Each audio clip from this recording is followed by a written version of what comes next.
Most people have powerful medicinal plants growing around them right now and have no idea. They grow in sidewalk cracks, along driveways, and in yards where people poison them every year. Before modern medicine, these were standard treatment. Some stopped bleeding, some soothed lungs, some healed skin so cleanly they were carried onto battlefields. Then they were relabeled as weeds and quietly disappeared from everyday knowledge. But they never stopped growing. And one of the plants on this list was trusted when survival itself was uncertain. You have stepped on this plant 1,000 times without knowing what it was. It grows in sidewalk cracks, along driveways, in neglected yards. Modern landscapers call it a weed and poison it without hesitation. But for over 2,000 years, it was called the mother of herbs. Roman soldiers carried plantain leaf in their medical kits. When a blade cut flesh or a bee stung skin, they crushed the leaf and pressed it directly onto the wound. The mucilage inside created a protective barrier, while natural compounds calmed inflammation. Anglo-Saxon texts list it among the 9 sacred herbs. Native American tribes used it for snake bites, burns, and skin irritation.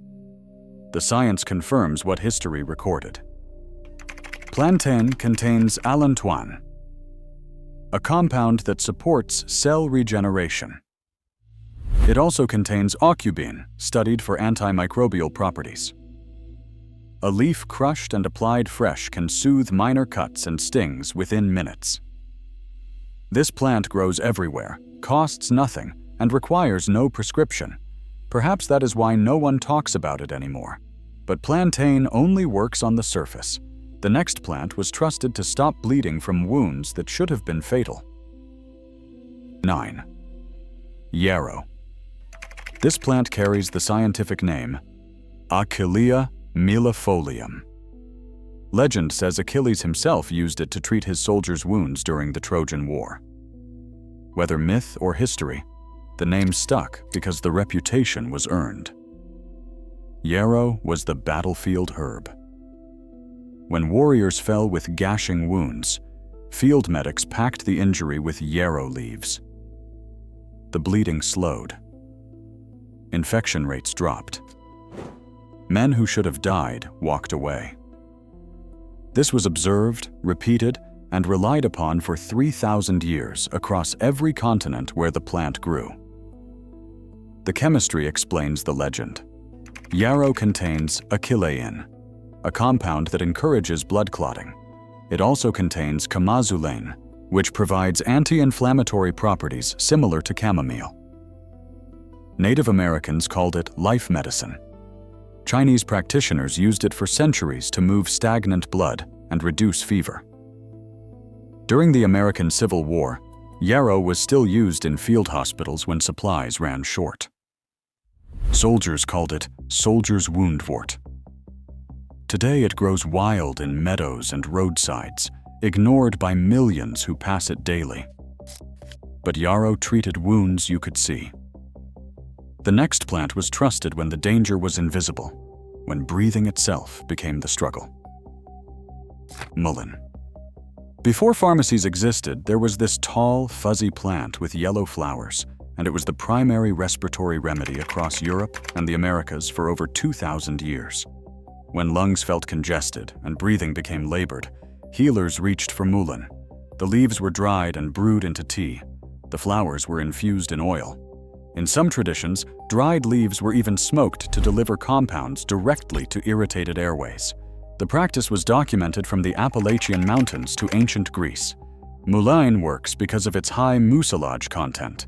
When brewed, it releases a thick, soothing liquid that coats irritated throat tissue and calms the urge to cough. It also contains saponins, which help loosen congestion so it can be expelled naturally. During tuberculosis outbreaks of the 19th century, mullein tea was one of the few comforts available to those who could not afford doctors. The plant grew freely, medicine for anyone willing to harvest it. Today you can buy mullein in capsules, but the wild plant still grows everywhere, offering the same relief it always has. But mullein works inside the lungs. The next plant was reached for when damage showed on the body itself, when skin burned, swelled, and would not calm. 7. Chickweed. This plant spreads so quickly that gardeners spend entire seasons trying to eliminate it. It blankets disturbed soil, creeps across garden beds, and appears wherever earth has been turned. Most people see a nuisance. Traditional healers saw a pharmacy. Chickweed was the cooling herb. When skin became red, inflamed, or irritated from rashes, burns, or insect bites, chickweed was crushed into a poultice and applied directly. The relief was almost immediate. The plant contained saponins and mucilage that soothe on contact, drawing heat away from inflamed tissue. European folk medicine also used chickweed internally. It was eaten fresh in salads or brewed as tea to support gentle detoxification. Nutritionally, chickweed surprised modern researchers. 100 grams contained significant vitamin C, calcium, magnesium, and iron. It was not just medicine, it was food. The plant thrives in cool, moist conditions and often appears in early spring before other greens emerge. For centuries, it was the first fresh medicine of the year, but chickweed works on the surface. The next plant was trusted for something deeper, the aches that settle into muscles and bones after injury. Comfrey. They called it knitbone. That name was not poetry, it was instruction. For over 2,000 years, comfrey was the plant people reached for when bones broke, joints swelled, or muscles tore. Greek physicians documented its use. Roman healers carried it. Medieval monasteries grew it in dedicated garden beds because demand never stopped. The secret lies in allantoin. Comfrey contains more allantoin than almost any other plant. This compound accelerates cell proliferation, helping damaged tissue rebuild faster. When applied as a poultice to sprains, strains, and bruises, comfrey supported the body's natural repair process in ways that seemed miraculous. Modern studies confirm allantoin's effects on tissue regeneration. However, comfrey also contains pyrrolizidine alkaloids, which can stress the liver if taken internally. This is why traditional use focused on external application only. The plant still grows easily in temperate gardens. Its large, rough leaves can be harvested, mashed, and applied directly to sore muscles and joints. But comfrey works beneath the skin. The next plant became legendary for what it did on the surface, healing wounds so cleanly they barely scarred. Walk into any medieval monastery and you would find calendula growing near the infirmary. The monks called it Mary's gold. They harvested the bright orange flowers by the basketful because nothing else worked quite as well for damaged skin. Calendula was the wound herb. Cuts, scrapes, burns, and skin ulcers were treated with salves made from its petals.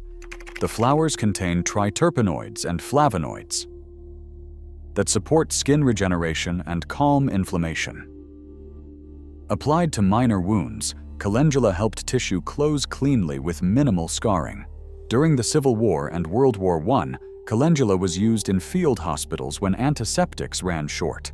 Doctors noted that wounds treated with calendula showed lower infection rates and faster healing. The plant also became essential for new mothers. Calendula salves soothed cracked skin when nothing else was gentle enough. Growing calendula requires almost no effort. It tolerates poor soil, reseeds itself, and blooms continuously from spring through frost. One packet of seeds produces enough flowers for a year of salves, but calendula treats what you can see. The next plant was trusted when the damage was hidden, when swallowing burned and irritation lived inside the body. Number 4. Marshmallow root. The candy took its name from this plant, not the other way around. Before sugar and gelatin created the modern confection, marshmallow root provided the same soothing texture in medicine form. When throat tissue became raw from coughing, or stomach linings felt irritated, healers turned to marshmallow root. The magic lies in its mucilage, a thick gel that coats irritated tissue on contact. Brewed as tea, it creates a slippery infusion that slides down the throat, leaving a protective barrier that allows damaged membranes to heal. Ancient Egyptians used it. Greek physicians prescribed it. By medieval times, marshmallow root was standard in every European apothecary. It was considered one of the safest remedies, gentle enough for children and the elderly. Modern research supports its traditional use. Studies show marshmallow mucilage can soothe irritated membranes throughout the digestive tract. It has also been studied for calming dry coughs. The plant grows easily in moist soil and produces usable roots within 2 years. But marshmallow soothes what is already irritated. The next plant was trusted to prevent a specific kind of suffering before it could take hold. Feverfew. For centuries, people who suffered from recurring head tension knew one thing: grow. Feverfew near your door, and never let it die. The plant earned its reputation through results. Those who chewed 1 or 2 fresh leaves daily reported dramatic reductions in the frequency and intensity of their discomfort. The tradition was so consistent that feverfew became a fixture in cottage gardens across England, France, and Germany. The science arrived centuries later. Feverfew contains parthenolide, a compound that inhibits the release of serotonin and prostaglandins, both implicated in head tension. Clinical studies in the 1980s confirmed what folk practice had demonstrated for generations. Regular feverfew use reduced episodes significantly for many participants. The plant grows easily from seed and self-sows year after year.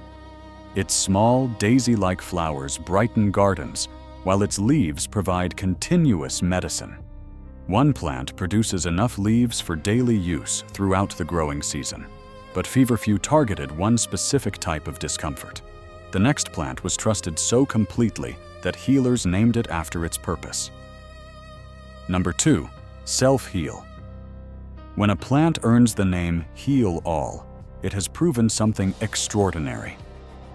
This small purple-flowered plant was considered indispensable in medieval European medicine. Every monastery garden grew it.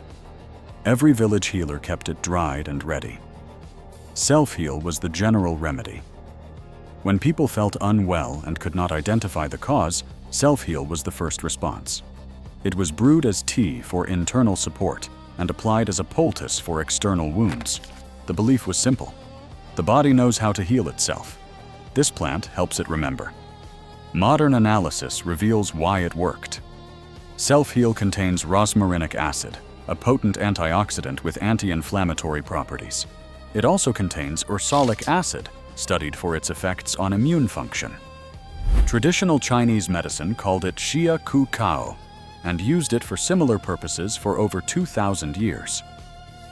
The convergence of Eastern and Western traditions around the same plant suggests something real beneath the folklore. Self-heal still grows wild across North America and Europe. Most people mow over it without knowing what they destroy, but self-heal offers gentle, general support. The final plant on this list was considered foundational, a medicine so potent that entire populations relied on it to survive. Stinging nettle. Touch this plant carelessly and it bites back. Tiny hairs inject formic acid into your skin, creating a burning sting that lasts for hours. Most people learn to avoid it, but for thousands of years, those who understood its power sought it out deliberately. Stinging nettle was the spring tonic. After long winters with no fresh food, people across Europe emerged weak and depleted. The first nettles of spring were harvested with gloves, cooked to neutralize the sting, and eaten as medicine. Within days, energy returned, and vitality followed. The nutrition explains everything. Nettle contains more iron than spinach. It delivers calcium, magnesium, potassium, and vitamins A and C in concentrated form. It also contains chlorophyll and protein at levels unusual for a leafy green. This was not just medicine, it was the most nutrient-dense food available after months of scarcity. Traditional use extended beyond nutrition. Nettle tea supported circulation, eased joint stiffness, and promoted overall resilience. Modern herbalists still consider it one of the most important plants in the Western tradition. It grows everywhere. It costs nothing. It has sustained human health for longer than recorded history. These 10 plants never stopped offering their gifts. They simply waited for us to remember.